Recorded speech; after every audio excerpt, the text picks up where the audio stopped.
Bonjour à toutes et à tous et bienvenue à cette conférence en ligne organisée par le RTES, le réseau des collectivités territoriales pour une économie solidaire. À cette conférence donc aujourd'hui autour de la thématique économie informelle, s'appuyer sur les collectifs d'habitants.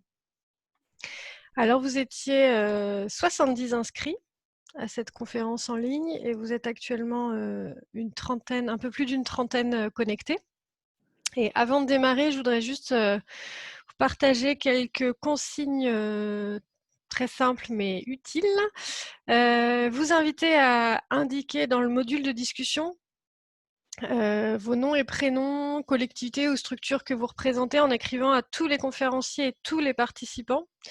Ça permettra surtout nous, à vrai dire, en tant que conférencier, on peut voir qui sont les participants, mais vous, participants, vous ne savez pas qui sont les autres personnes qui participent à la conférence. Donc, ça permet quand même d'avoir un aperçu de qui est là et c'est plutôt agréable pour tout le monde. Et puis, pareillement, d'utiliser ce module de discussion pour poser vos questions, pour partager des expériences, des témoignages que je relayerai au moment le plus opportun. Alors donc cette conférence en ligne sur économie informelle s'inscrit en fait, s'inscrit et même inaugure un cycle de travaux plus large que le RTES va mener pendant presque 2 ans sur cette thématique économie informelle et économie sociale et solidaire, avec l'ambition le double objectif d'à la fois valoriser cette économie informelle et ce qu'elle a d'apport en termes d'emploi, d'inclusion des personnes, d'utilité sociale, de développement économique des territoires où elle s'inscrit. Et aussi de valoriser, de favoriser le passage de cette économie informelle vers une économie formelle et d'accompagner les projets et initiatives des habitants par et vers l'économie sociale et solidaire. Donc pour cela, ça va se traduire notamment par un groupe de travail de quelques collectivités territoriales et des temps d'échange comme celui-ci pour alimenter les réflexions avec l'objectif derrière de favoriser les partages d'expériences entre collectivités territoriales et de faire circuler, partager et créer de la ressource. C'est un sujet, on y reviendra juste après, mais qui est assez au devant de la scène, on va dire, en ce moment. On verra juste après un peu pourquoi. Juste préciser que le RTES en tant que réseau de collectivités va comme toujours dans ses travaux, plutôt s'intéresser aux leviers d'action dont disposent les collectivités territoriales pour agir. Du coup, ce premier webinaire, pour travailler, s'appuyer sur les collectifs d'habitants, à vrai dire, c'est vraiment dans la discussion avec Claude Sicard qui nous a semblé nécessaire de commencer ce cycle de travaux par parler de ceux qui sont directement concernés par cette économie informelle ou économie populaire, puisque voilà, on aura vraiment l'occasion d'y revenir tout au long de ce cycle de travaux, mais il s'agit bien d'une économie qui part des habitants, qui est portée par les habitants et qui s'adresse à ces mêmes habitants. Du coup, aujourd'hui, par rapport à cette discussion, on a fait appel il y a 2 personnes qui sont avec nous et qui vont discuter de ce sujet. Donc, Fatima Mostefaoui, qui est déléguée générale du collectif Avec nous et présidente du collectif de femmes des quartiers nord de Marseille. Et Claude Sicard, que j'évoquais à l'instant, qui est président de Pôle S et membre du CNV, Centre national des villes. Peut-être pour débuter, je vais vous inviter, Fatima et Claude, à vous présenter peut-être un petit peu moins rapidement que ce que je viens de faire et de nous dire comment ce sujet de l'économie informelle traverse vos parcours.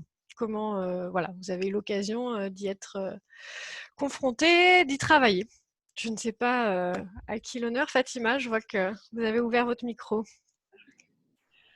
Bonjour à tout le monde. Donc, je me présente. Je m'appelle Fatima Mostefaoui. Je suis originaire de Marseille. Je suis déléguée générale de l'association Avec nous et fondatrice aussi. Et présidente du collectif des femmes des quartiers populaires. Nous avons écrit une tribune en avril 2019 parce que cette tribune, elle est venue juste après un règlement de compte, comme d'habitude, hein, un énième règlement de compte à Marseille qui se jouait sur les trafics de drogue. Je ne sais pas si je dois raconter comment ça s'est passé. Je ne sais pas si ça peut être intéressant. Donc, et je veux le dire quand même, hein, c'est sorti au théâtre avec des familles et des enfants. Et juste en face du théâtre, parce que le théâtre du Merlan est au cœur des quartiers. Il y a la bûcherine et il y a eu un règlement de compte à 21h. Et les gens sortaient du théâtre affolés. Des gamines ont vu le corps. Et ça, avec quelques personnes, on s'est dit, c'est plus possible, on ne peut plus vivre ça dans nos quartiers. On avait déjà discuté avec Claude et d'autres personnes, et j'avais rencontré Elisabetta Piccolo aussi, sur la rétribution des biens confisqués à la mafia. Et donc, on a décidé de faire une tribune, et on savait qu'il y avait une loi qui était en cours, en gestation au niveau du Sénat. C'est pas ça qui nous a motivés pour faire la tribune, c'est surtout le ressenti qu'on avait de l'abandon, de comment on peut être dans les quartiers populaires et ne pas pouvoir vivre paisiblement, aller au théâtre comme tout le monde et ne pas ressortir avec des rafales de Kalash. Donc on a écrit cette tribune, on y a mis nos tripes hein, et on y en a monté en collectif parce qu'on était plusieurs femmes. Comme d'habitude, hein, c'était les premières, c'est les femmes qui ont réagi en premier. Donc la tribune est sortie dans l'IB, elle est sortie dans d'autres journaux. Peut-être que Claude s'en rappellera, mais moi, je parais jeune, mais j'ai une mémoire qui vieillit. Voilà, donc cette tribune, elle a été faite et quand on a demandé la rétribution des biens confisqués, on parlait bien sûr de tout ce qui était confisqué, ça veut dire que ce qui était au trafic de drogue, mais pas que, des cols blancs, des gens qui détournent de l'argent, des entreprises, qui pourraient servir à faire de l'économie au niveau des quartiers. Parce que dans nos quartiers, on a de l'économie informelle, comme toutes les petites associations qu'on rencontre qui font de la cuisine, mais que cette reconnaissance, on ne leur donne pas parce qu'elles viennent juste dans le centre social cuisiner.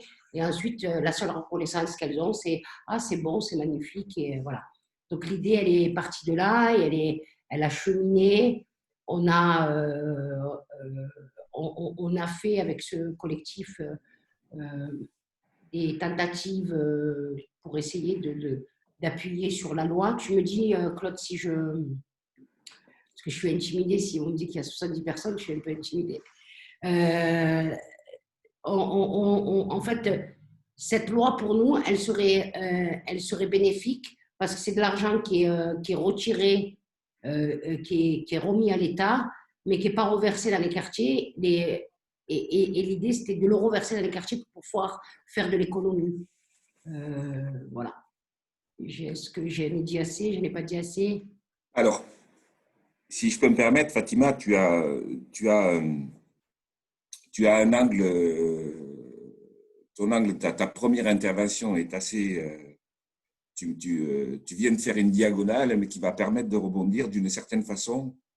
Et j'y reviendrai quand je présenterai certes à grands traits l'avis du CNV, mais tu vas me permettre de fait un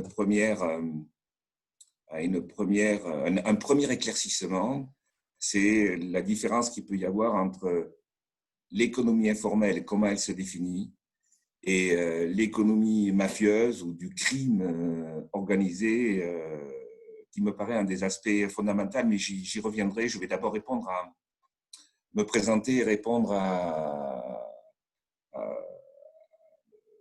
la demande de Chloé, à savoir, voilà, je suis Claude Sicard, je suis président du POLES, qui est l'acronyme de Plateforme d'orientation vers l'emploi par l'économie solidaire.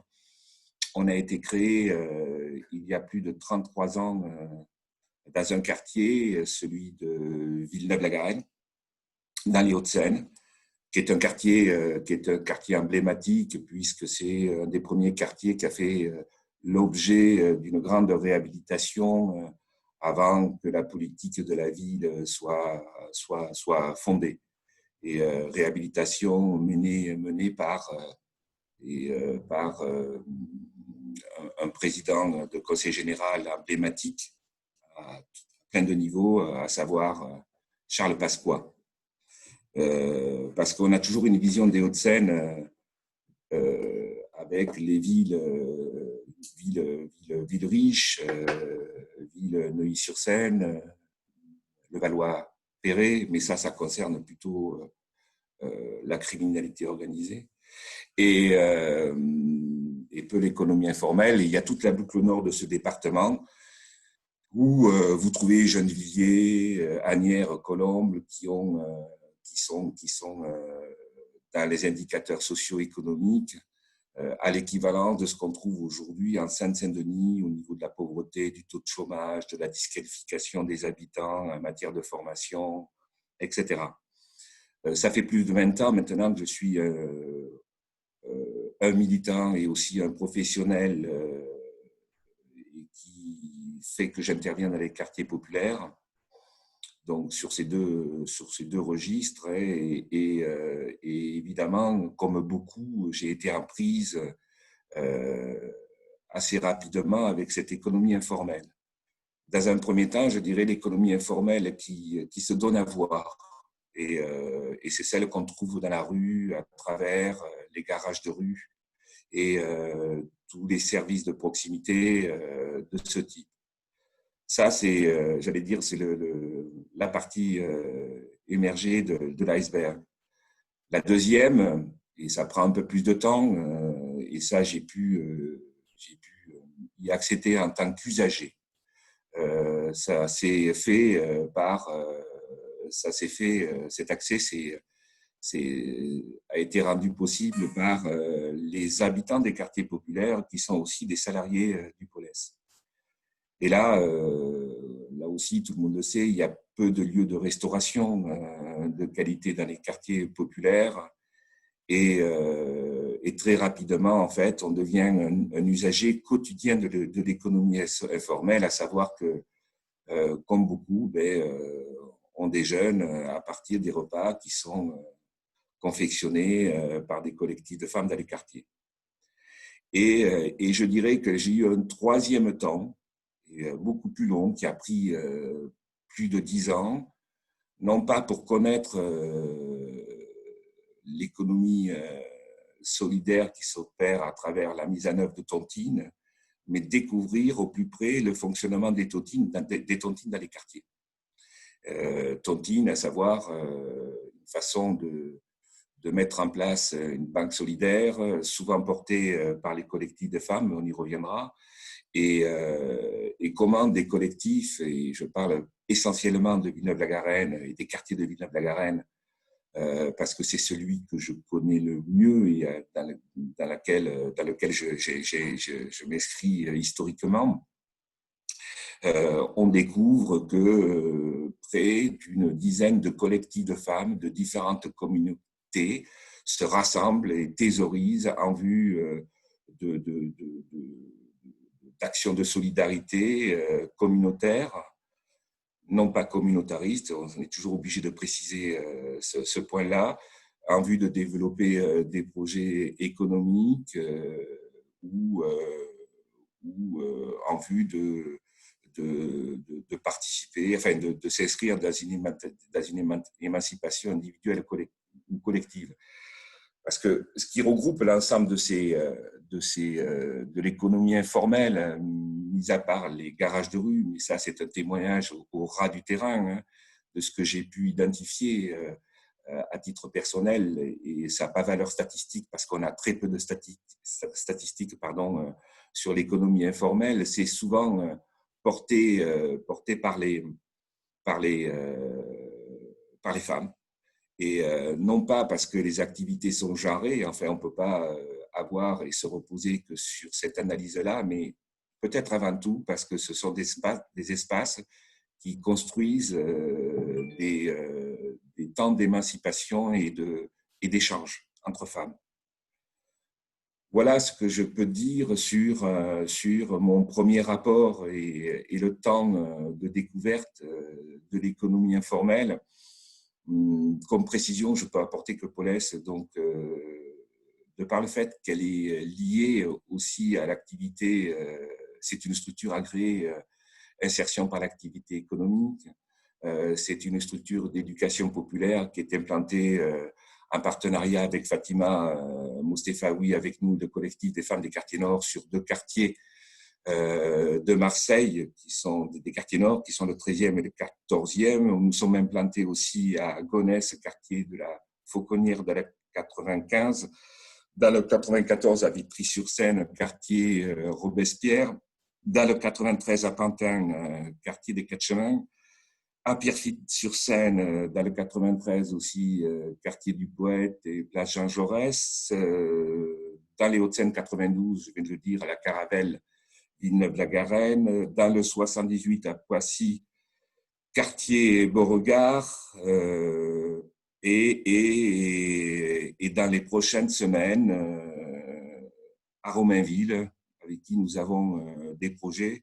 Je crois que c'est une ville aussi qui est partie prenante pleinement aujourd'hui de RTES et nous allons déployer un projet lié notamment au numérique dans la cité Gagarine. Voilà ce que je peux vous dire en quelques mots pour me présenter et les premiers rapports que j'ai eus avec l'économie informelle.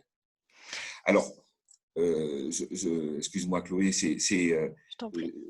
parce que je trouve intéressant l'intervention de Fatima parce que l'économie informelle et sa transformation en économie sociale et solidaire, sa possible transformation en économie sociale et solidaire est un enjeu majeur. L'intervention de Fatima sur la saisie des biens à la criminalité organisée en vue de sa réaffectation à des associations d'économie solidaire des quartiers populaires est aussi un enjeu majeur. Et alors, je sais que ce n'est pas la thématique, mais c'est pour ouvrir une fenêtre à RTES, mais aux personnes qui participent à cette conférence, parce que ça fait aussi, au-delà du fait qu'on est très impliqué sur la transformation de cette économie informelle, ça fait maintenant plusieurs mois qu'on bataille pour qu'une loi soit votée en vue que c'est bien saisi à la criminalité organisée qui déborde largement les problèmes de la drogue des quartiers populaires, bien que ça en fasse partie. La criminalité organisée est aussi dans les quartiers populaires, mais pas tout à fait au niveau qui est couvert pour l'essentiel par les médias. C'est à un autre niveau. Après, il y a les acteurs, évidemment, de distribution, notamment des stupéfiants. Mais c'est un enjeu majeur parce qu'il y a des ressources là qui sont aujourd'hui mal utilisées et qui pourraient être réaffectées en vue de redynamiser ces territoires et qui ont été justement touchés de plein fouet par le crime organisé et qui n'ont pas pu développer ou bénéficier du développement économique. Alors, je ne quitte pas, mais je trouve quand même que c'est un aspect intéressant et je ne peux qu'inviter, parce qu'on a été auditionné aussi bien Paulès que Fatima Mostefaoui avec nous, le collectif des femmes, que aussi Elisabetta Bucolo, je ne sais pas, elle devait participer à la conférence, je ne sais pas si elle s'est inscrite. On a été auditionné par... elle est présente même. Elle est présente. Et suite à un projet de loi que nous avons combattu, qui était un projet de loi porté par une députée et qui souhaitait réaffecter ces biens saisis à la criminalité organisée à des grandes associations. Et une fois encore, les associations dans des quartiers populaires qui étaient les premières victimes de la criminalité organisée n'allaient pas pouvoir bénéficier de ces biens pour les transformer en crèches, en centre social, etc. Et je ne peux qu'inviter les participants à cette réunion aussi à lire en plus de l'avis du CNV sur l'économie informelle, le rapport qui a été publié et qui se retrouve facilement sur le net, c'est investir pour mieux saisir, confisquer pour mieux sanctionner. Voilà. Merci beaucoup, Claude. Je vais essayer de partager là dans le fil de discussion juste après. J'ai d'ailleurs, pour information, déjà partagé la tribune présentée par Fatima Mostefaoui dans le fil de discussion. Vous trouverez le lien. Mais merci pour ces éléments, effectivement. Ces travaux s'inscrivent aussi dans un contexte et je trouve que c'est important de le rappeler. Je vais néanmoins revenir au sujet du jour et justement, Claude, à l'instant, tu parlais du rapport du CNV. Peut-être nous préciser un peu quel est ce rapport, comment le CNV a été saisi. Donc, c'est en mars 2019 par Julien de Normandie pour travailler sur le sujet. Et puis, voilà, comment ce travail s'est fait et ce qu'il en ressort. Quelques éléments sur le CNV, qui est une instance consultative sous l'autorité du Premier ministre et pilotée en général par la ministre de la Politique de la Ville. Elle est composée de 64 membres répartis sur 4 collèges.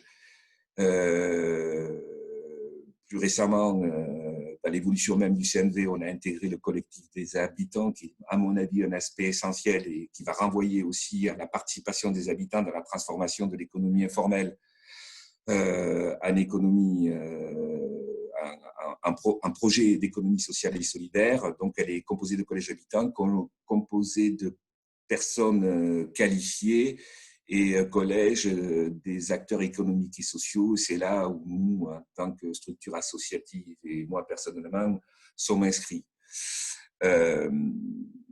Alors, c'est une instance qui a un pouvoir d'autosaisine et de pouvoir, a la possibilité de se saisir d'un sujet qui lui paraît essentiel dans le cadre de la politique de la ville et de créer des groupes de travail et aussi très régulièrement, en général à 2-3 reprises par an, 2-3 fois par an.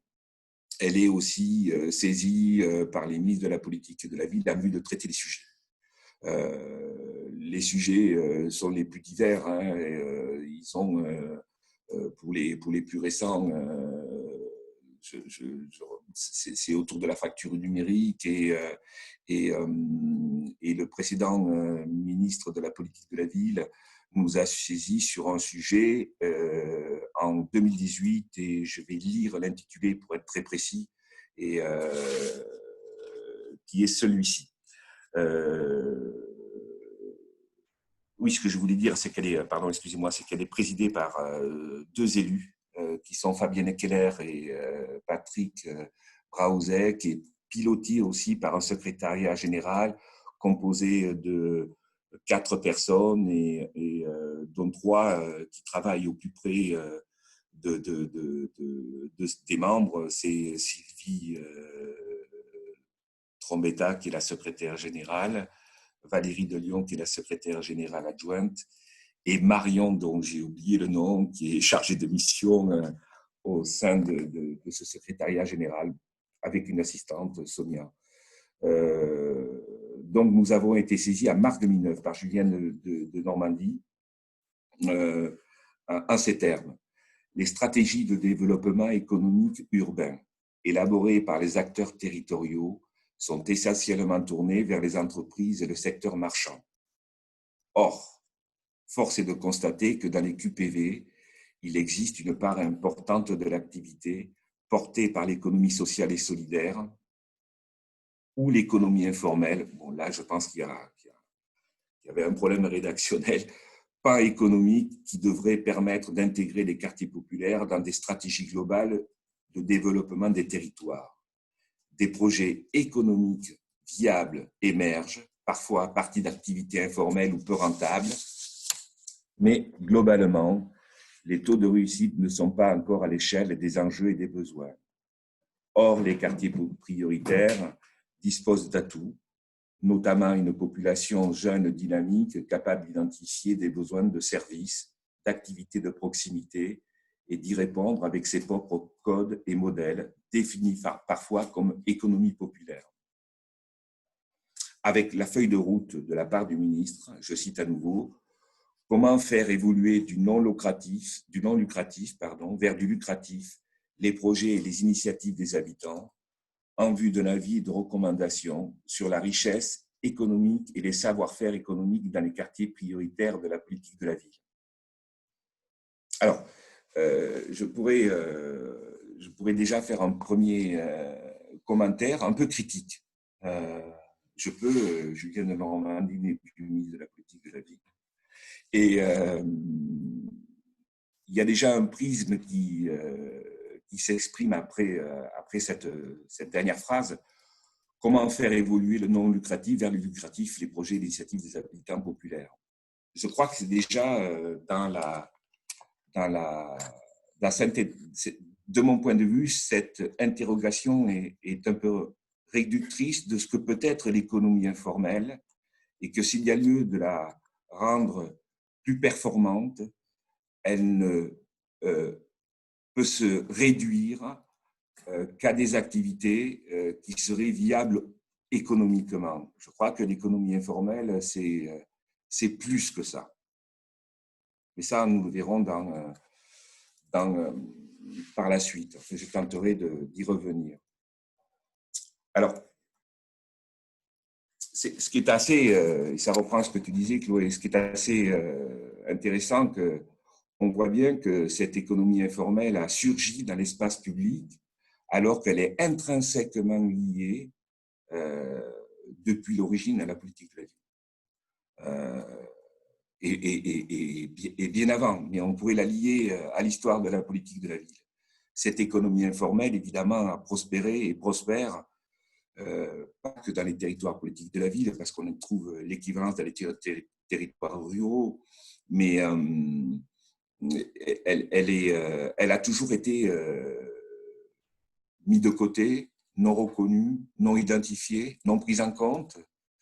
Prenez notamment que si on consulte l'ensemble des rapports de l'ONPV, qui est quand même l'observatoire qui est là pour évaluer, compter, analyser, identifier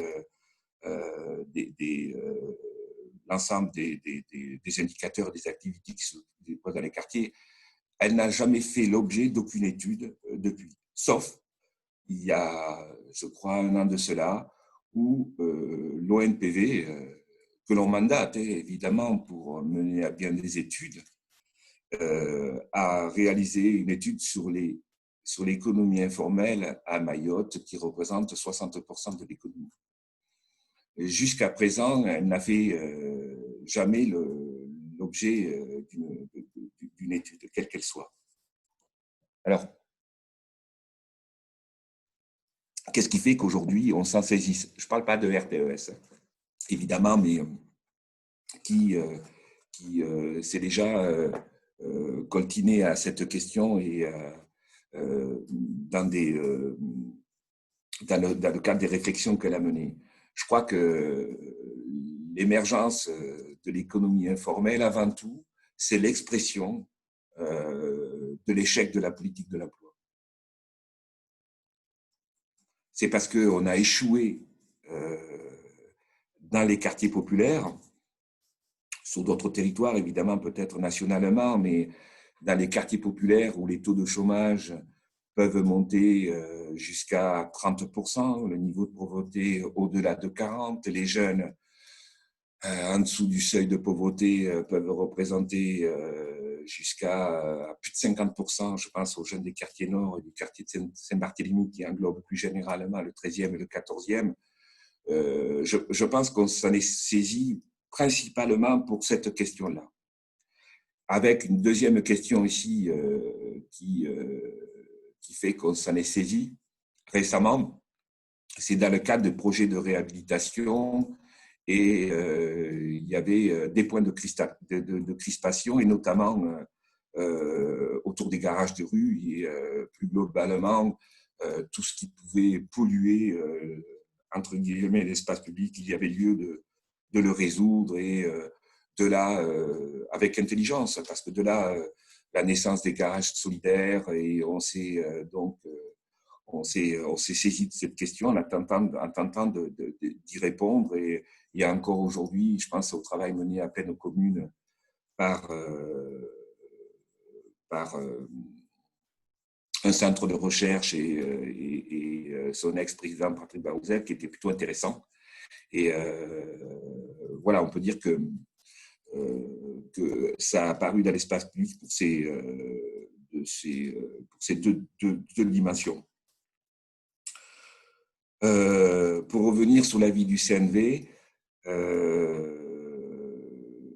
et le travail qui a été mené, l'avis du CNV a constitué un groupe de 19 personnes issus des 4 collèges qui s'est réunis un peu moins d'une dizaine de fois en vue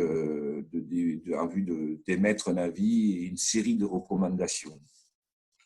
La première des difficultés, c'est là où je vais revenir sur cet aspect économie informelle et bien préciser ce qu'on entend par économie informelle, ce qui va m'amener à lire au plus près du texte la définition dont nous sommes saisis de façon à bien la démarquer de l'économie criminelle, de l'économie mafieuse. Je reviens là-dessus parce que souvent, dans les échanges que nous avons nous, au quotidien, quand on parle économie informelle, systématiquement, on nous renvoie au pied de barre, au réseau de vente de drogue.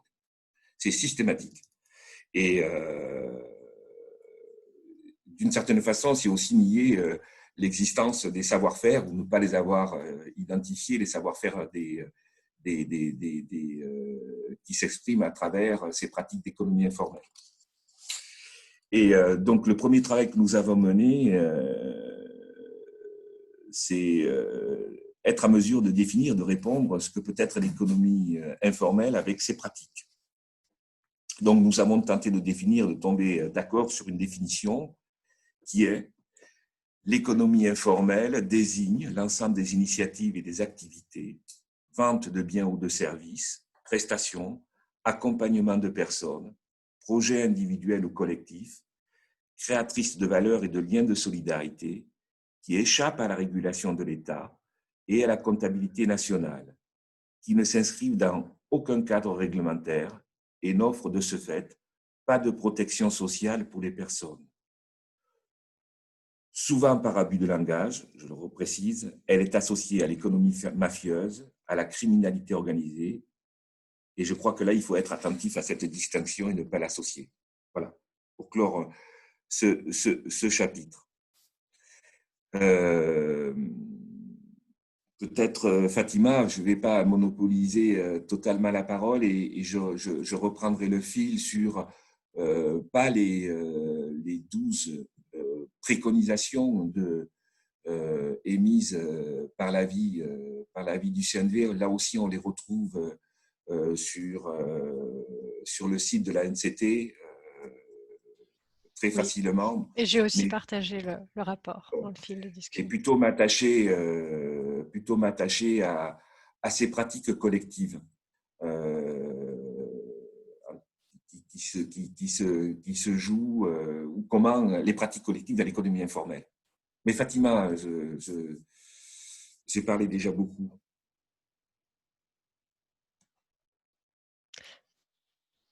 Fatima, votre micro est coupé. C'est bon? Oui. Ouais, je suis pas... Peut-être de l'ordre du témoignage vécu dans le cadre du collectif des femmes des quartiers populaires sur cette économie informelle et les difficultés ou les obstacles qu'elle rencontre. Alors, je vais peut-être le répéter, mais dans les quartiers populaires, l'économie informelle existe depuis des années, hein, parce que par rapport au fait qu'on soit dans les quartiers prioritaires, donc l'économie informelle existe depuis des années. Depuis des années, des femmes font de la cuisine ou pratiquent une activité, mais qui n'a jamais été ni valorisée, ni mis en évidence pour essayer de faire sortir les gens de la difficulté. Nous, avec les années, on a traversé tout ça et moi, peut-être que je donnerai un exemple. On a une femme qui est avec nous, une femme, une copine qu'on a connue dans les quartiers nord de Marseille, qui fait de la cuisine, mais qui fait de la cuisine de qualité et qui peut prétendre à ouvrir un restaurant ou travailler dans un endroit où elle fait de style traiteur. Pendant des années, on l'a appelée dans les quartiers pour venir cuisiner. Elles font ça super bien et elles nourrissent bien parce que tout ce qu'elles font, c'est super bon et propre. Au moment où elle a voulu créer sa propre activité, on l'a baladé et on a pris son projet. On n'a pas fait évoluer son projet. On a pris son idée et on a donné à une autre personne pour le monter parce qu'elle avait toute l'ingénierie, elle s'est fait aider. Et souvent dans les quartiers, c'est comme ça que ça se passe. Soit on fait appel à de grosses associations qui arrivent et qui font des restaurants solidaires, des épiceries solidaires, des choses comme ça. Et que la qualité du quartier, on n'utilise pas et que ça reste toujours cette économie pas très chère. Donc, Souad, je vous dis son prénom, comme ça au moins ça restera dans les mémoires.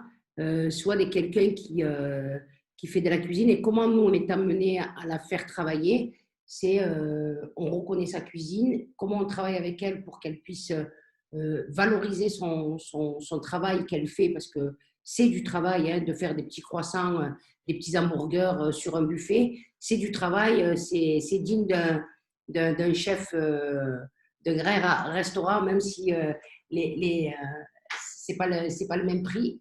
Mais on essaye de travailler comme ça et c'est avec les femmes des quartiers populaires qu'on s'est dit, à un moment, il faut qu'on arrive à travailler, à apporter et à faire reconnaître le travail qui se fait dans les quartiers et que personne a envie de voir.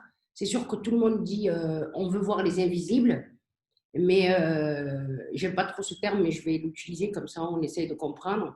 Il faut aller vers les invisibles, mais les invisibles, quand vous mettez des lunettes noires et bien opaques, vous ne pouvez pas voir les invisibles comme Swat, par exemple, qui fait un excellent travail, comment on peut l'outiller. Et ce travail-là, nous, on est en train de le faire et l'exemple même de nous, hein, un collectif d'habitants, le fait d'être avec l'ingénierie de Claude, on est arrivé à faire une fabrique numérique avec une médiation numérique. Donc, on est arrivé à faire de ce qu'on faisait qui n'était pas reconnu, on est arrivé à le faire aujourd'hui qui est reconnu. Aujourd'hui, on a des femmes, on travaille sur une place de marché aux Flamands, mais cette place de marché, on ne veut pas qu'elle soit...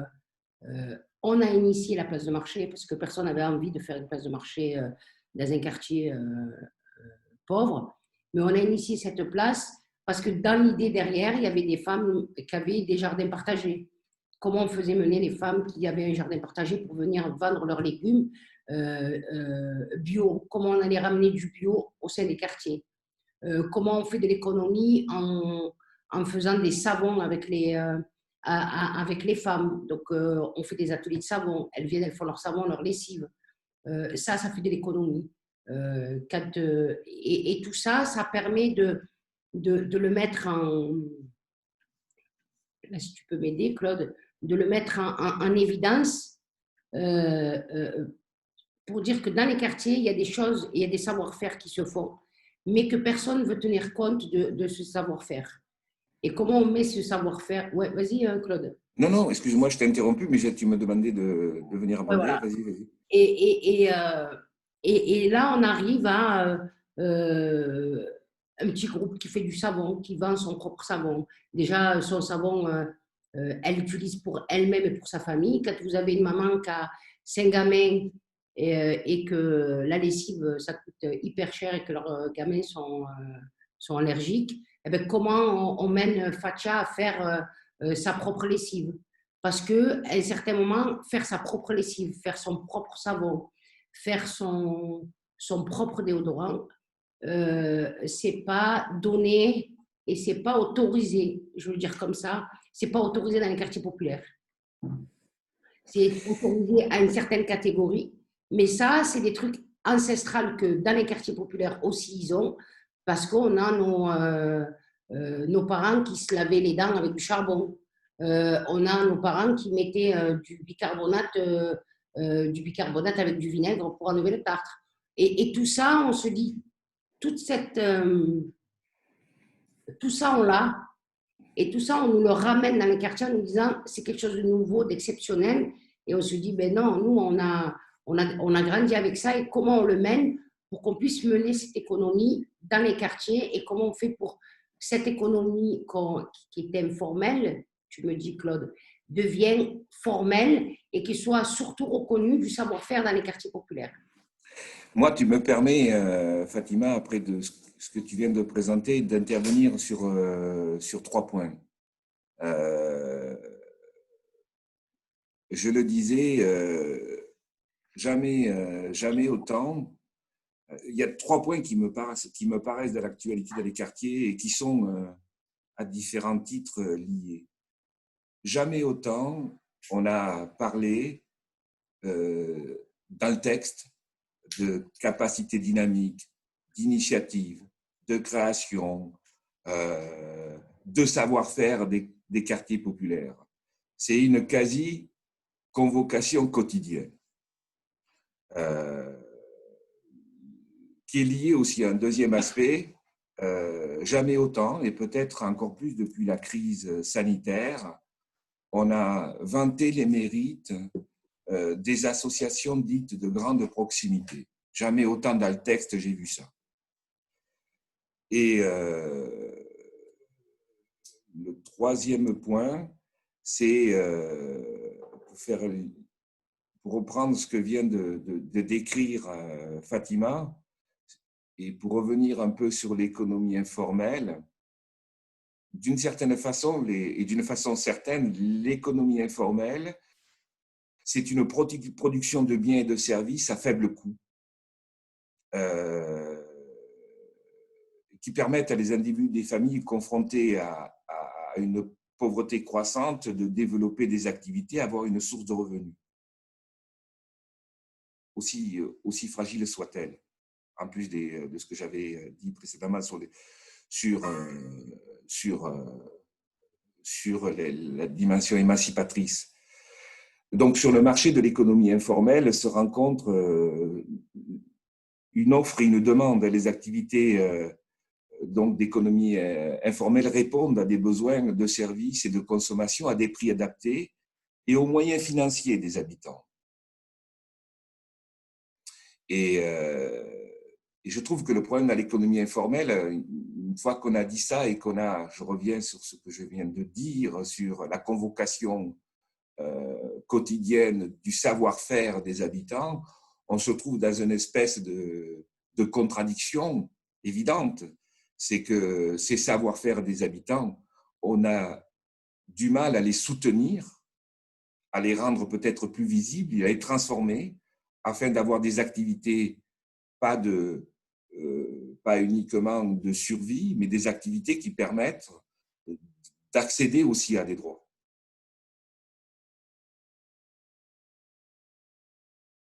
Oui, merci beaucoup à tous les deux. Je partage à ce moment-là un commentaire de Chantal Drancourt que je n'avais pas vu avant, donc excusez-moi, qui dit « Merci Fatima de nous rappeler que lorsque l'on parle d'économie informelle, on pense d'abord, avant l'économie mafieuse, à l'immense travail des femmes, soutien des familles, travail parental, travail familial, travail domestique et travail communautaire. » Une autre personne, juste avant, posait d'ailleurs la question du lien entre économie informelle et économie domestique. Bon, je pense que vous y avez quand même en partie répondu. Il y a une phrase que j'aime bien de Fernand Braudel, quand il parle, alors qu'il renvoie à une autre époque, mais il décrit aussi l'économie domestique, mais il parle d'économie de rez-de-chaussée.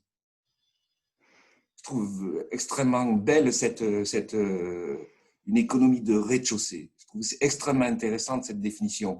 Alors que je transpose sur l'économie informelle, alors qu'il n'y a pas lieu d'être, il y a un anachronisme historique, mais je trouve ça plutôt intéressant. Oui, puis ça renvoie aussi à un urbanisme particulier, mais Et oui. Tout à fait. Peut-être, et je pense que ça vous donnera l'occasion de revenir sur un point que tu pointais tout à l'heure, Claude, sur le fait que l'économie informelle, ça n'est pas que une réponse,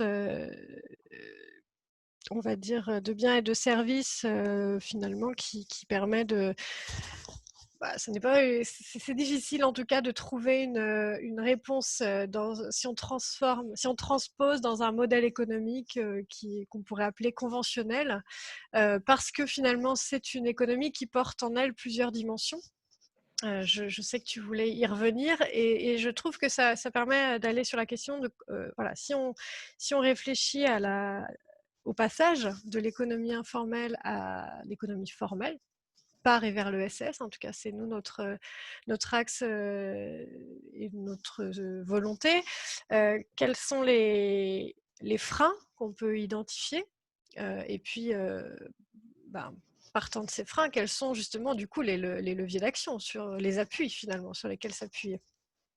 Alors je ne sais pas si Claude ou Fatima souhaitent Fatima, j'y vais et tu me suis?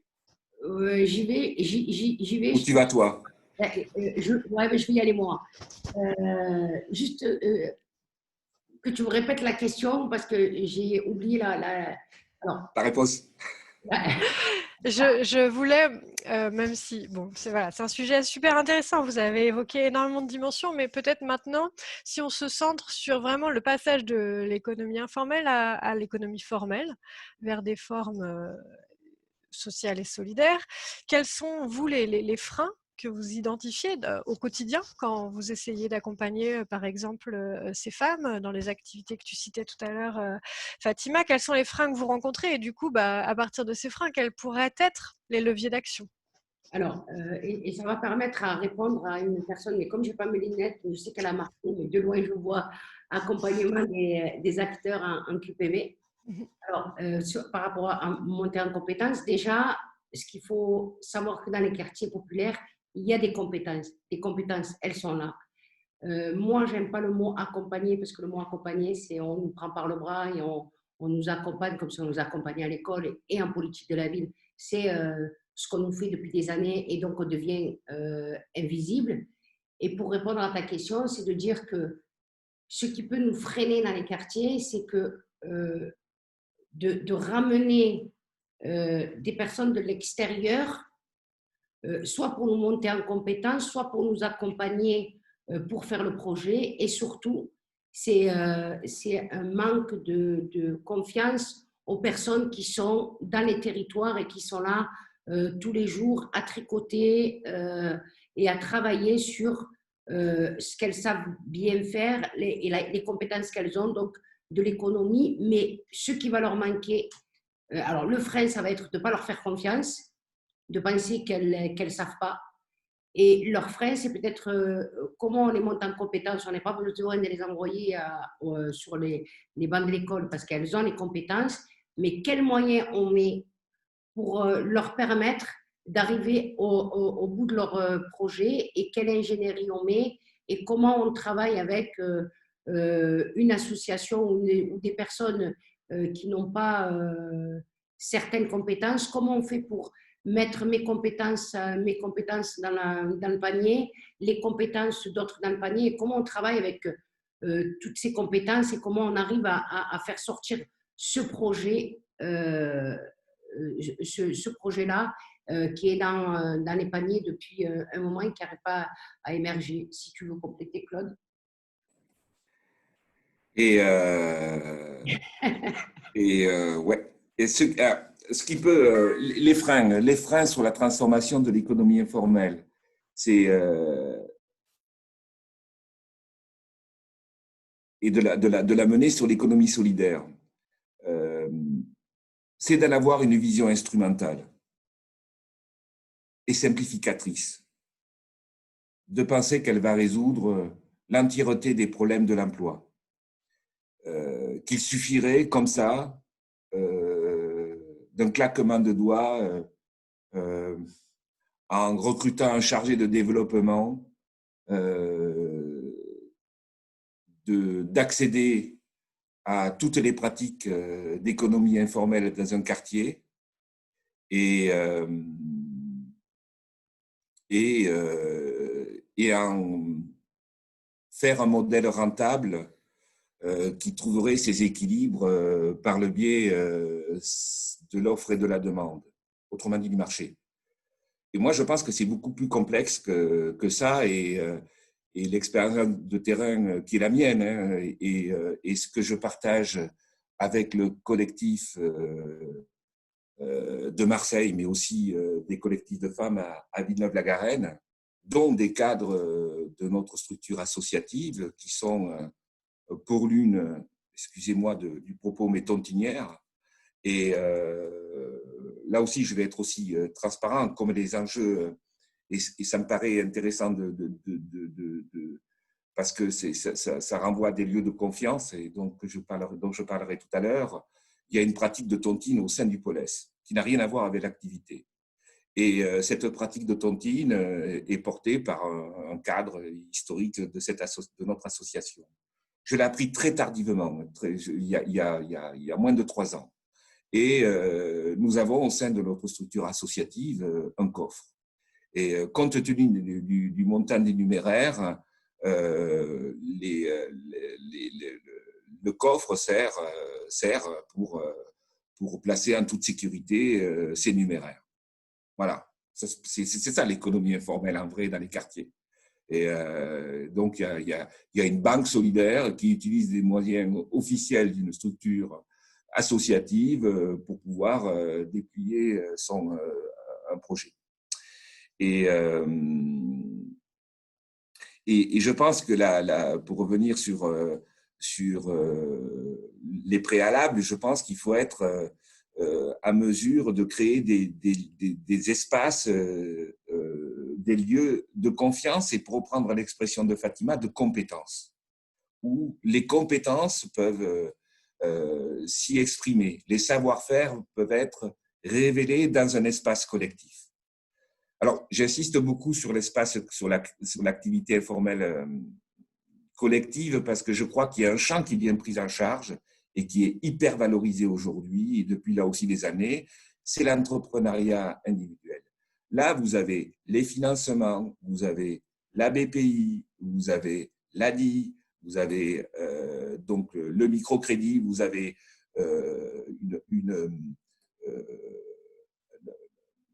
des outils de financement qui permettent d'accompagner, de soutenir des porteurs de projets. Et c'est très bien. En même temps, je pense que ce qui est beaucoup plus prégnant en termes d'économie informelle dans les quartiers, ce sont les projets collectifs et communautaires. Et je crois que là, de mon point de vue, ça passe donc à travers cette écoute des habitants et la prise en compte, notamment, là aussi c'est issu de mon expérience, des collectifs de femmes qui sont très présents, souvent invisibilisés et qui sont porteurs d'initiatives économiques, socio-économiques et citoyennes. Je crois que c'est un prisme dont il faut se saisir. Et je vois aussi un deuxième écueil, c'est les modèles économiques qu'il faut construire pour porter cette transformation. Et ces modèles économiques doivent s'appuyer sur un triptyque, qui sont la participation citoyenne, ces collectifs communautaires ou non communautaires. C'est le maintien d'une offre de services qui répondent à des besoins non couverts et qui restent accessibles aux habitants. Et autrement dit, une offre de services sur le marché et des subventions publiques. S'il n'y a pas le respect de ces équilibres, ce triptyque, je crois que la transformation sera vouée à l'échec. Et si on pense que, je reviens sur l'avis tel qu'il a été formulé par le précédent ministre de la Politique de la Ville, et je trouve déjà très bien qu'il se saisisse de cette question, mais néanmoins, on peut avoir un regard critique, et je l'ai dit précédemment, si on regarde ça sur le prisme du marché et de l'équilibre financier, c'est perdu d'avance. Et parce qu'il ne faut pas oublier aussi que ces collectifs informels se régissent, vivent sur des interactions et des espaces de réciprocité. Il y a des services qui sont rendus qui ne sont pas uniquement marchands et qui dégagent donc aussi déjà des ressources et qui peuvent s'hybrider, comme je le disais, à travers le marché et une offre de services payantes. Tout à fait. Si j'ai pu compléter. Merci beaucoup à tous les deux.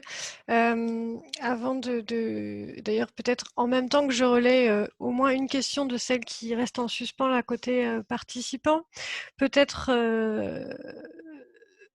vous avez déjà apporté des réponses, mais je sais, Claude, en tout cas, que dans une tribune, par rapport au, excusez-moi, je suis pas très claire, par rapport au levier d'action des collectivités territoriales, plus précisément, est-ce que vous auriez concrètement en fait des indications à formuler? Moi, je sais qu'il y en a quelques-unes, mais peut-être les présenter. Je pense notamment à la nécessaire innovation institutionnelle à laquelle vous faites appel, peut-être préciser ce que vous entendez par là, et puis peut-être du coup l'occasion de présenter votre projet de centre de ressources sur l'économie populaire. Et ensuite, je partagerai quelques questions. Sur la traduction de la feuille de route du CNV et des leviers pour concrétiser cette transformation, moi je crois qu'il y a un préalable. Mais ça on le sait, c'est peut-être presque du sens commun. S'il n'y a pas de portage politique, il n'y a pas de possibilité de transformer cette économie informelle. S'il n'y a pas de portage politique au niveau national, donc qui peut s'exprimer là, en ce qui nous concerne, à travers un engagement de la NCT fort, des financements d'ingénierie de la part de la BPI, c'est perdu d'avance. Dans la même dimension, mais au niveau local, s'il n'y a pas de portage politique local, c'est mort aussi. Et je crois que là, on est dans un temps où il est possible, de par la nouvelle élaboration des contrats de ville, de faire en sorte que au moins que les villes qui sont adhérentes à RTES inscrivent dans le contrat de ville l'attention qu'il y a lieu de porter et finance de l'ingénierie en vue de se coltiner à la transformation de l'économie informelle. Les contrats de ville. Ça fait partie des préconisations de mémoire qui sont celles du CNV. C'est aussi mobiliser l'ONPV, qui a des moyens, un observatoire, pour que des études, même si elles sont complexes et difficiles, soient menées pour qu'on puisse évaluer les activités et aussi les chiffrer. Et tout le monde sait que ce qui n'est pas compté ne compte pas. Donc l'ONPV pourrait mener aussi, ça fait partie de deuxième préconisation de la feuille de route du CNV. La troisième, c'est impliquer les bailleurs. Non pas parce qu'il y a des nuisances dans l'espace public et que ça leur pose des problèmes, mais aussi aux habitants, à mon avis moins aux habitants qu'aux bailleurs, parce que là aussi il y a une offre de service et je pense à l'étude, j'ai plus le nom je suis désolé, j'ai plus le prénom du sociologue qui a travaillé sur les garages de rue, c'est Abou, j'ai plus le nom, il m'échappe. Abou Ndiaye. Ouais, qui a fait un travail absolument remarquable. et qu'on peut inviter aussi à lire, parce qu'il a creusé cette question des garages de rue sur un territoire de Seine-Saint-Denis. Et donc, je disais impliquer les bailleurs et la principale, peut-être, c'est co-construire véritablement avec les habitants, qui me paraît un axe essentiel, voire l'axe principal. Et là, je crois que, en disant ça, ça me permet d'atterrir sur le centre de ressources de l'économie informelle qui devrait être créé à Marseille et qui n'a pas pu se faire pour problème de logistique, mais avant tout, on a été stoppé par la crise et on n'a pas pu développer ce programme. Et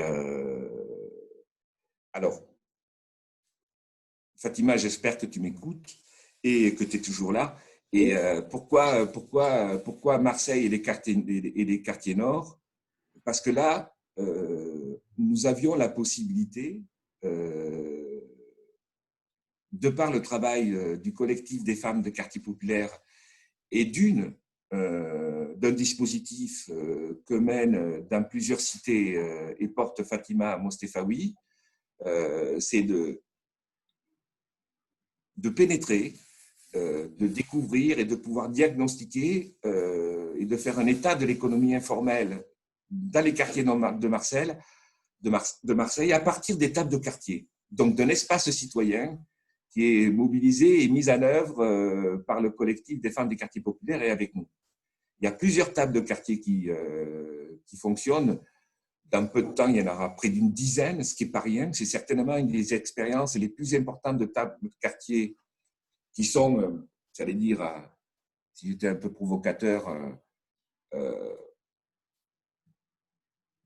un dispositif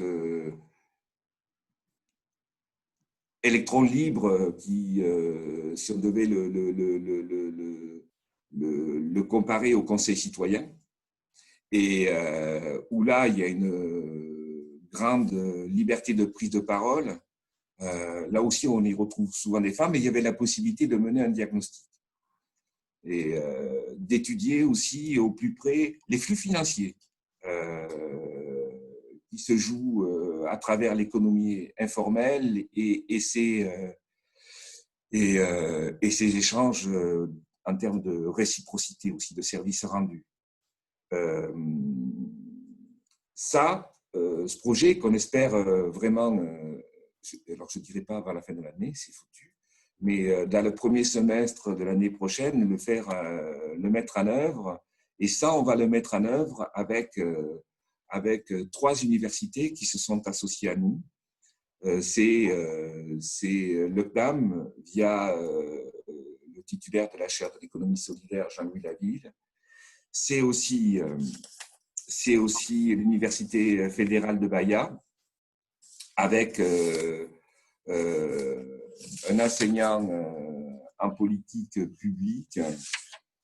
Il a un nom à couper au couteau, mais je vais dire que son prénom, c'est Genaoto Di Filo, et qui a été un des concepteurs, à travers l'université dans laquelle il travaille, d'une méthodologie de soutien à travers la création d'incubateurs de technologies d'économie solidaire. J'écorche certainement le nom. Et là, il y a une approche extrêmement intéressante qui ne se réduisait pas à un accompagnement de gens qui avaient des prérequis, préqualifications, etc. Mais ils ont investi les favelas et avec une approche pluridisciplinaire, dans le cadre de la création de ces incubateurs solidaires pour transformer l'économie populaire en économie solidaire, évidemment sous la forme, comme cela se fera aussi chez nous, du volontariat, bien évidemment, en liant de multiples aspects qui sont des approches sociopolitiques, socio-économiques et socioculturelles.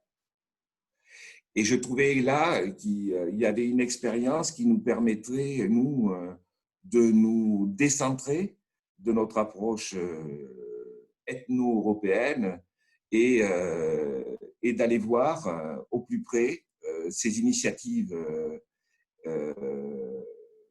qui ont déjà quelques années, de les adapter évidemment à notre contexte socio-économique et culturel et de s'en saisir. Parce qu'aujourd'hui, sur le Brésil, en tout cas avant le président actuel, c'était près de 150 incubateurs, plusieurs milliers d'emplois d'économie solidaire créés. Et j'ai des banques communautaires extraordinaires quand on voit les banques qu'on a tenté nous de mettre en œuvre. Chez eux, c'est plusieurs millions de zéro, je crois que c'est ça la monnaie brésilienne, je ne suis pas sûr. Mais, et donc, on avait cette idée de créer un centre de ressources sur la méthodologie de diagnostic et de soutien et de transformation en vue de sa diffusion, tout ça avec le centre de ressources de la politique de la ville aussi, des Bouches-du-Rhône, et tout ça en vue évidemment de le mettre à profit, de le diffuser à l'ensemble des collectivités et des acteurs qui seraient intéressés par ce travail-là.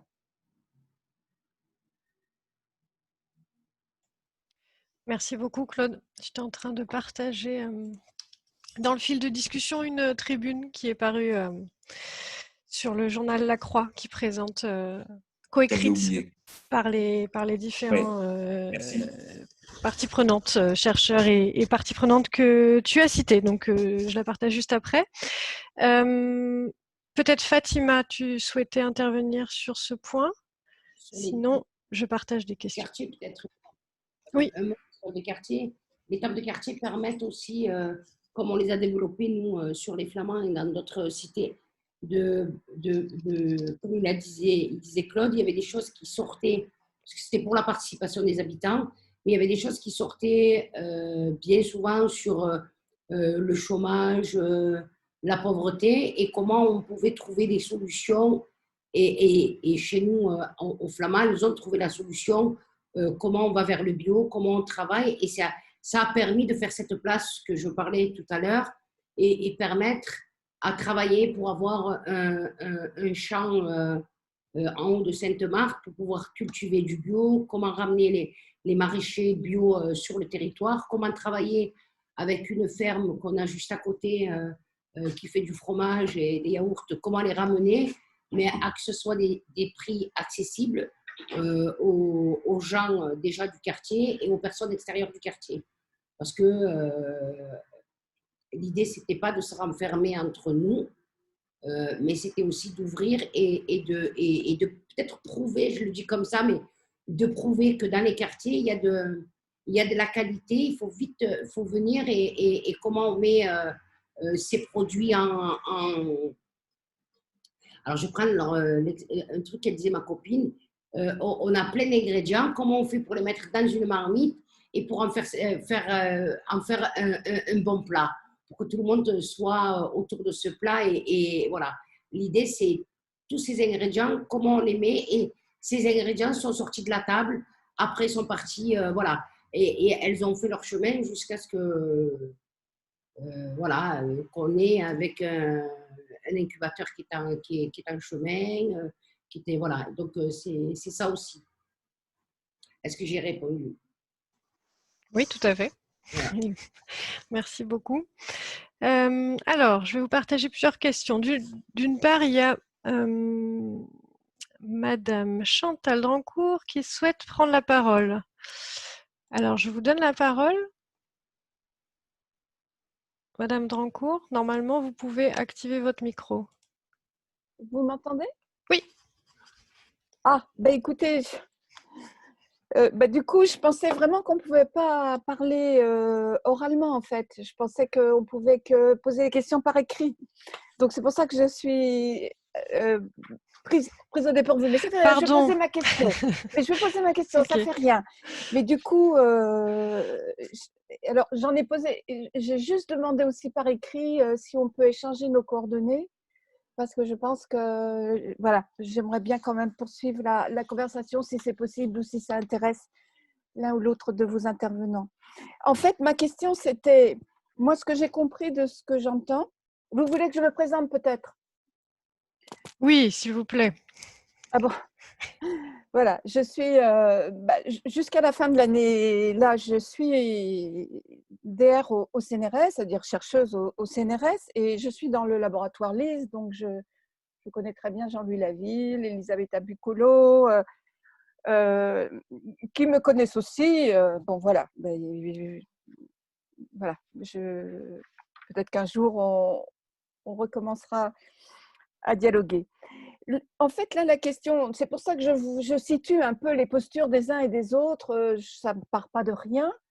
Parce que depuis, alors, il se trouve aussi, donc je suis chercheur au LIS, au CNRS, mais depuis 5 ans, je suis porteuse de projet dans le 93 autour justement de cette question de l'économie informelle. Mais moi, je suis partie depuis toujours, je me suis intéressée à l'économie informelle qui ne s'appelle pas comme ça, qui est en fait toute cette économie de la reproduction qui, dans le système économique des sociétés salariales, n'est pas considérée comme créatrice de valeur, donc n'entre pas dans le produit intérieur brut, donc n'entre pas dans la reconnaissance sociale, donc n'entre pas non plus dans l'ESS. Il faut bien le reconnaître que l'ESS s'intéresse depuis très peu de temps quand même à cette économie domestique, familiale, parentale, etc. Donc c'est vrai que m'intéressant depuis toujours à ça, et voyant ce qui se passe aujourd'hui autour de l'effervescence des initiatives citoyennes, j'ai trouvé que c'était peut-être un moment historique incroyable pour pouvoir revenir en disant hey, oh, il y a de l'économie, il y a une économie là qui ne parle jamais d'elle et qu'on retrouve autour de tout ce qu'on discute depuis le début.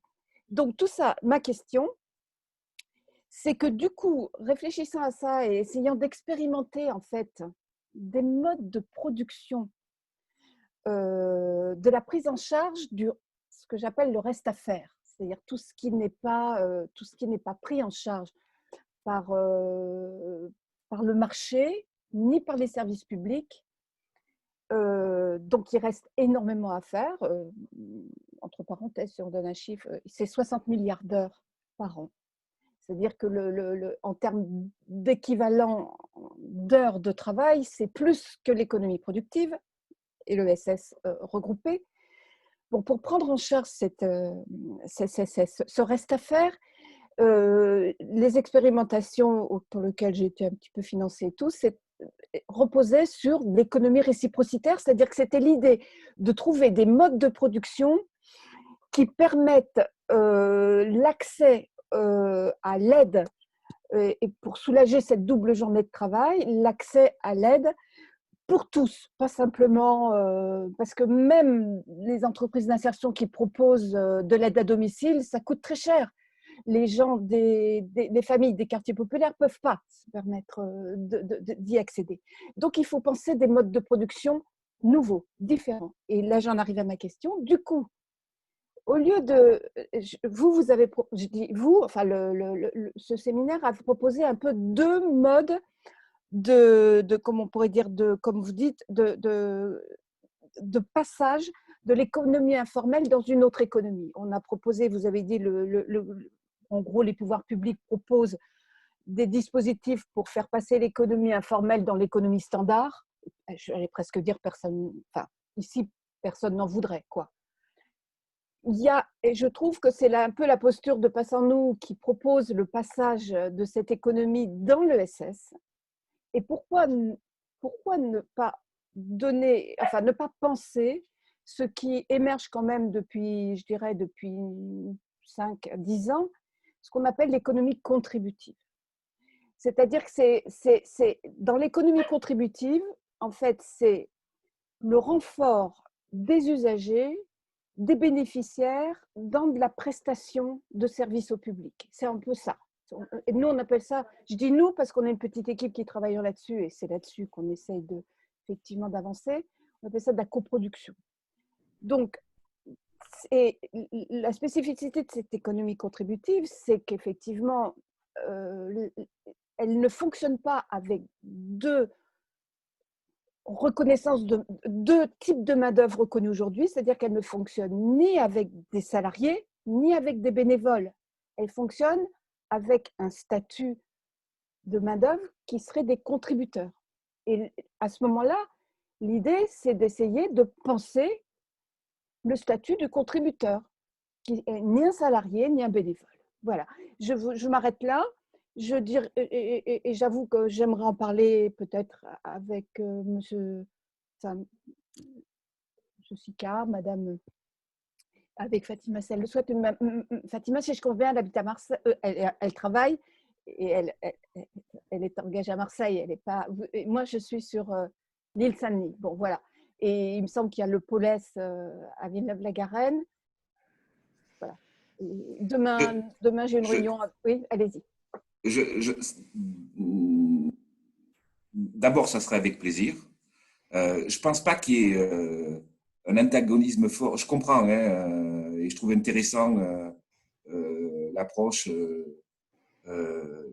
de cette économie contributive et cette dimension réprocidaire, etc., qui s'y exprime et travailler sur l'émergence d'un statut qui prenne en compte ce que vous venez d'exprimer. Comme toujours, quand et je reprends ce que vous venez de dire, et ça recoupe un peu aussi ce que me disait il y a quelques jours, enfin, il me dit régulièrement Fatima, les communs, mais vous rigolez, les communs dans les quartiers, ça fait longtemps qu'on pratique. Mais bien sûr. Et vous voyez, pour faire résonance avec votre propos, c'est pareil pour l'économie informelle. Ça émerge aujourd'hui, mais vous, comme ceux qui participent à cette visioconférence le savent. Et de là aussi, la mise en garde sur la vision instrumentale qu'on pourrait en avoir.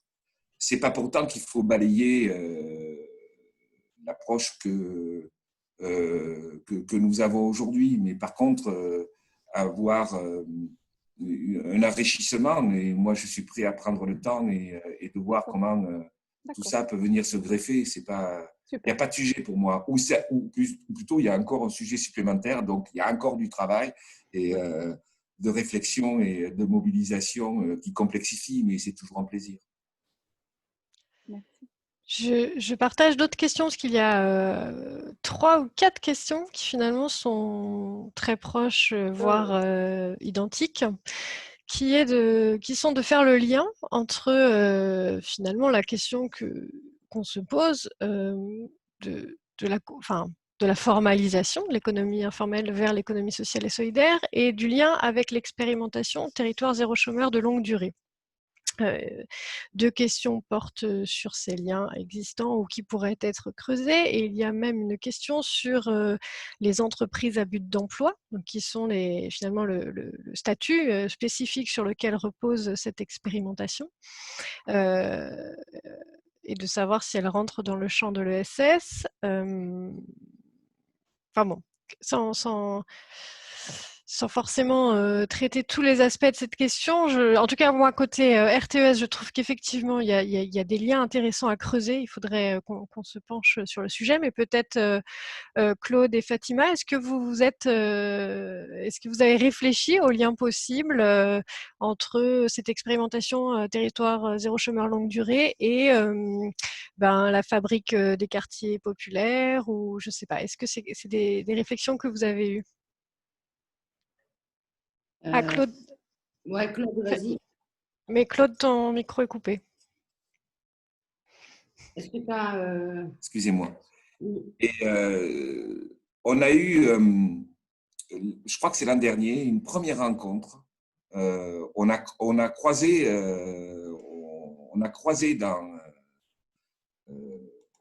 nos expériences et aux journées de Cerisy, à laquelle on était invité. Et donc, on s'est retrouvés à la même table ronde et on a croisé, effleuré des possibilités de travail. Mais là aussi, il y a certainement un dialogue, mais moi, personnellement, j'ai pas du tout approfondi. Je connais le dispositif, mais j'ai pas approfondi, mis à part les échanges. Et il nous a semblé qu'il pouvait y avoir des dynamiques qu'on pouvait additionner. Mais voilà. Après, moi, je suis vraiment pas un spécialiste de ce dispositif, si tant est que je sois un spécialiste de quoi que ce soit. Mais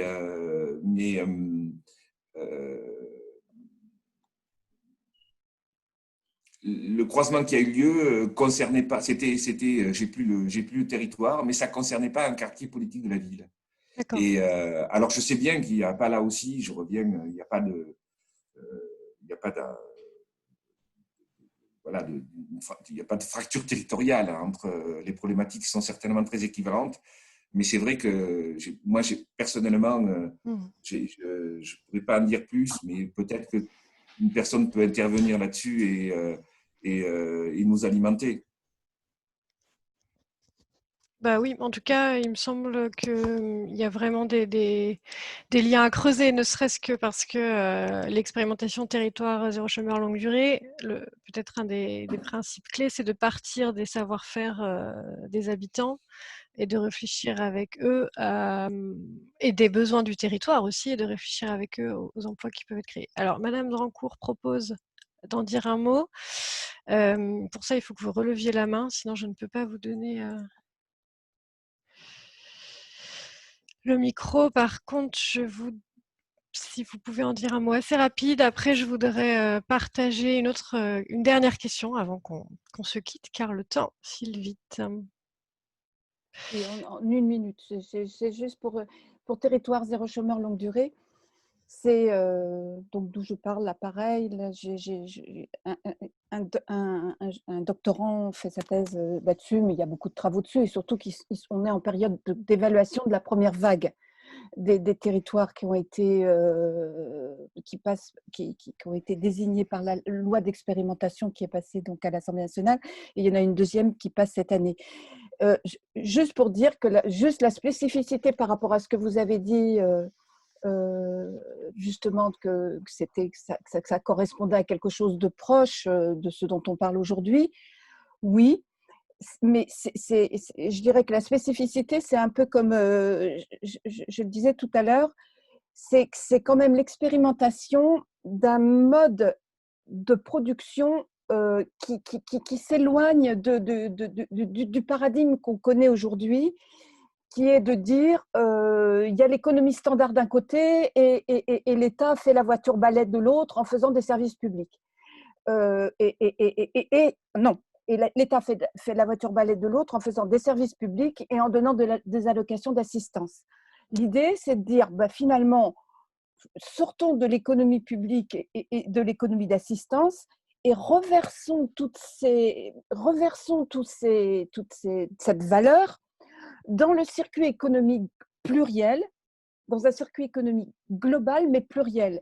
Et la spécificité de zéro chômage longue durée, c'est de faire basculer l'argent, la tirelire, on va dire, du chômage longue durée, c'est-à-dire à la fois de l'allocation spécifique de fin de droit du chômage et à la fois les allocations du actif du RSA, de le mettre dans la même tirelire et de le faire basculer dans de l'économie, alors là, qui est salariale, parce que ça relève du droit commun, les EB, entreprise à but d'emploi, c'est du droit commun. Donc c'est ce qu'on appelle de l'économie salariale, mais de type nouveau, et qui, me semble-t-il, tire plus de l'économie contributive au niveau de la façon dont c'est pensé, la gouvernance de ces entreprises, les façons de prendre la décision, la façon de partir des compétences des gens. C'est ça qui est nouveau dans ces entreprises, mais c'est de faire basculer la tirelire qui appartient aujourd'hui à de l'économie publique dans de l'économie plurielle, avec des entreprises de type nouveau. Voilà, c'est ce sens que vraiment territoire zéro chômeur, si, bien évidemment, elle se développe pas forcément dans des quartiers politiques de la ville, mais dans des quartiers pauvres où il y a beaucoup de chômeurs longue durée. Merci. Alors, en fait, il est 28 et nous avons des questions qui appelleraient à nouveau 1 heure et demie de discussion. Alors, ce qui tombe bien, c'est qu'on part sur un cycle de 2 ans de travaux. Donc, voilà, on va vraiment pouvoir creuser le sujet. Du coup, on va pas pouvoir traiter là directement les questions qui sont en suspens. Sachez que, en tout cas côté RTES, on les garde de côté et que je pense qu'on aura vraiment l'occasion d'y répondre à travers d'autres échanges. Il y a par exemple la question de Morgane Bechneck qui travaille souvent avec des ferrailleurs, récupérateurs, vendeurs, et que le passage de l'informel au formel se fait souvent par le montage d'auto-entreprises. Et qu'avec l'observation de plusieurs freins, à la fois la connaissance administrative, mais aussi la nécessité de se structurer. La sécurisation de l'emploi n'est pas forcément non plus assurée. Voilà, donc ça suppose aussi une réflexion sur la sécurisation des ressources. Enfin, par exemple, là, c'est un sujet en soi. C'est vrai qu'il y a des... C'est un sujet. Voilà, c'est un sujet en soi. Je pense que Claude l'évoquait tout à l'heure. Il y a effectivement aujourd'hui pas mal de dispositifs reconnus très pertinents sur l'accompagnement vers l'entrepreneuriat individuel. C'est peut-être moins le cas sur l'entrepreneuriat collectif. Et nous intéressant à l'économie sociale et solidaire et à ces formes-là d'économie, c'est vrai qu'on a plutôt tendance à regarder ce qu'on peut faire de manière collective. Juste, je glisse une piste, mais vraiment sans y répondre. Mais il y a aussi peut-être des coopératives d'activité d'emploi à réfléchir, ou ce type de format-là qui permettent à la fois à des personnes d'avoir une activité, j'ai envie de dire, individuelle, mais avec un regard et un portage collectif. Mais bon, je ne vais pas pouvoir développer plus, donc je m'en excuse, mais vraiment, on reviendra sur ces sujets. Une autre personne de Guyane pointe le fait qu'en Guyane, l'économie informelle y est très, très présente et qu'un des freins principaux, c'est la question des statuts administratifs des personnes. C'est un sujet aussi, il me semble. Enfin, effectivement, ça pose aussi la question de la présence ou non de titres de séjour pour certaines personnes. Voilà, de la capacité finalement à déclarer une activité en France. Et puis, elle posait la question sur les freins. Des dispositifs de financement qui existent, mais pour le coup, Claude aussi en a parlé de la BPI, par exemple, et notamment, qui ne sont pas forcément adaptés justement à des activités collectives. Peut-être en guise d'ouverture, une question sur, ouverture-fermeture, parce que bon, mais qui a été posée il y a longtemps. Au-delà des motifs louables qui nous poussent à vouloir régulariser l'économie informelle, avec la volonté d'une reconnaissance, d'une protection sociale, etc. Ne risque-t-on pas de la faire disparaître purement et simplement? Voilà, je ne dis pas que cette question est simple non plus, mais je trouve que bon, ça peut être intéressant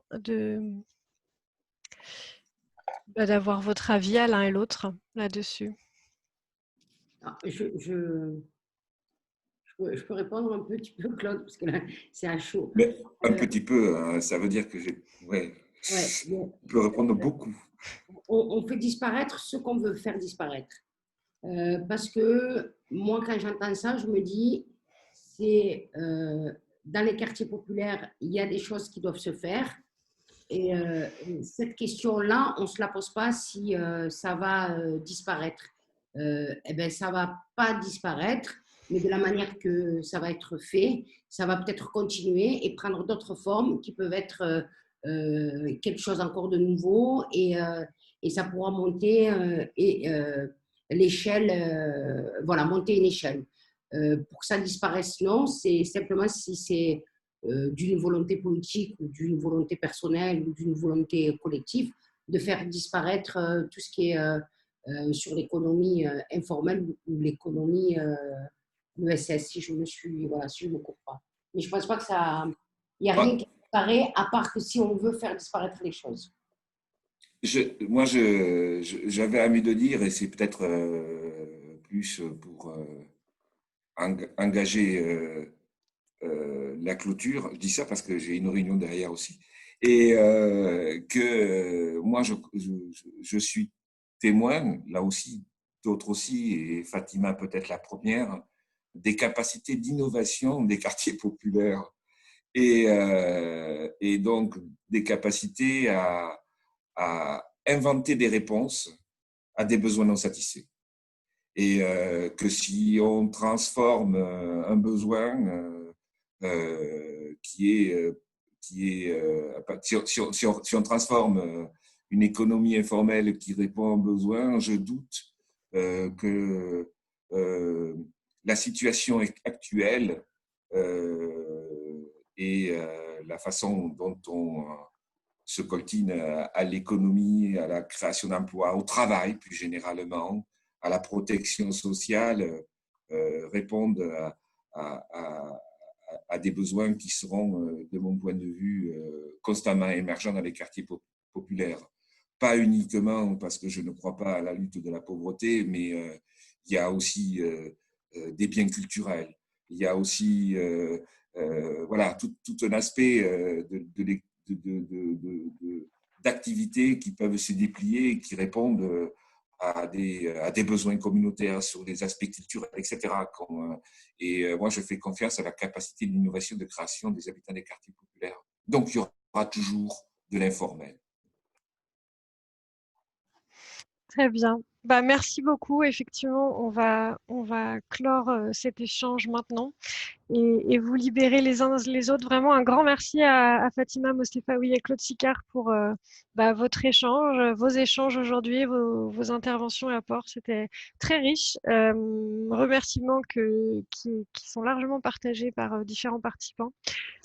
Que je ne vais pas tous lire, mais voilà. Sachez qu'aucune question, aucun témoignage n'est perdu, hein, pour ceux qu'on n'aurait pas eu le temps de partager, on les garde et voilà, c'est vraiment quelque chose qu'on va continuer à travailler pendant 2 ans, comme je le disais au RTES. Et oui, pour répondre à une des questions, on va faire un compte rendu et puis surtout, il est enregistré. Donc, pour ceux qui ont dû nous quitter plutôt à regret, vous pourrez enfin, ils ne m'entendent pas là, mais ils auront l'occasion de voir la suite.